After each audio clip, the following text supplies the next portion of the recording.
ఆ అమ్మాయి నా బెస్ట్ ఫ్రెండ్. ఆ అమ్మాయి పేరు శృతి.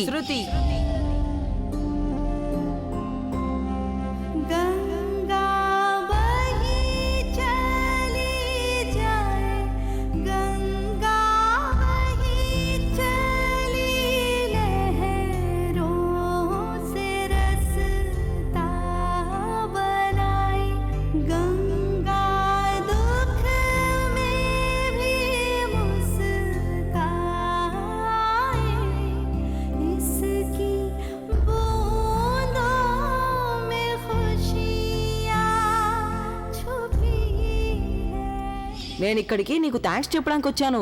నువ్వెంత చక్కగా చేసావు వీటిని, ఈ ఖడ్గం ఇంకా కిరీటాన్ని.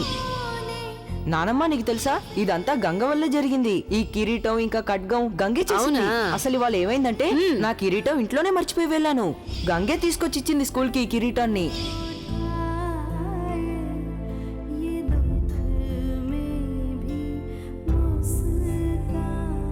మళ్ళీ నువ్వు దొంగతనంగా లోపలికి వచ్చావా?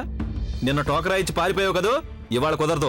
పద లే, పైకి లే.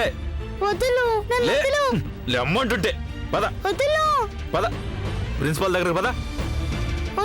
ఇప్పుడు నీ సంగతి ఆయనే తేలుస్తారు. ఇక్కడ ఏం దొంగిలించాలని వచ్చావో. మన స్కూల్ ఫంక్షన్ చాలా బ్రహ్మాండంగా జరిగింది. పిల్లలు కూడా చాలా బాగా పర్ఫామ్ చేశారు. ఎస్ సార్, అందరూ చాలా సంతోషపడ్డారు. గుడ్. పద లోపలికి. Excuse me sir. ఏమైంది? ఎవరి పాప? ఎవరో నాకు తెలియదు సార్. నిన్న కూడా స్కూల్ లోపలికి వచ్చింది. నేను అడ్డుకోవాలని ప్రయత్నిస్తే పారిపోయింది. ఇవాళేమో స్కూల్ కాంపౌండ్ లో దొంగతనంగా ఏం చేస్తుందో తెలియట్లేదు సార్. పాప, ఎవరమ్మా నువ్వు? నిన్ను చూస్తే మా స్కూల్ స్టూడెంట్లా లేవే. ఎక్కడి నుంచి వచ్చావు? నిన్నే అడిగేది, ఎందుకు వచ్చావు? అరే, నువ్వు ఇలాంటి బట్టలు వేసుకున్నావేంటి? చెప్పమ్మా, మీ ఫ్యామిలీతో కలిసి వచ్చావా? ఎవరి వెంట వచ్చావమ్మా? సాగర్. ఎవరా సాగర్? ఆ పృథ్వీరాజ్ వేషం వేశాడు అతనా? వర్షా వదినా, చాలా సంతోషం. వర్షా వదినా, చాలా సరదాగా తొందరగా వచ్చి చూడు నాకేమిచ్చారు. ఇవాళ మన సాగిర బాబును చూసి ఎంతో సంతోషంగా అల్లుడు గారు, నేను తనని కత్తి యుద్ధం చేస్తున్నప్పుడు చూస్తే నా ప్రాణం పోయినంత పనైంది. ఇది చూడు వర్షా వదినా, నాకేమిచ్చారో చూడు. అరే వావ్, ఈ గిఫ్ట్ ఏమో నాటకానికి వచ్చింది. ఇంకొకటి చెప్పనా, నా రిజల్ట్ కూడా వచ్చింది. 85% వచ్చింది నాకు.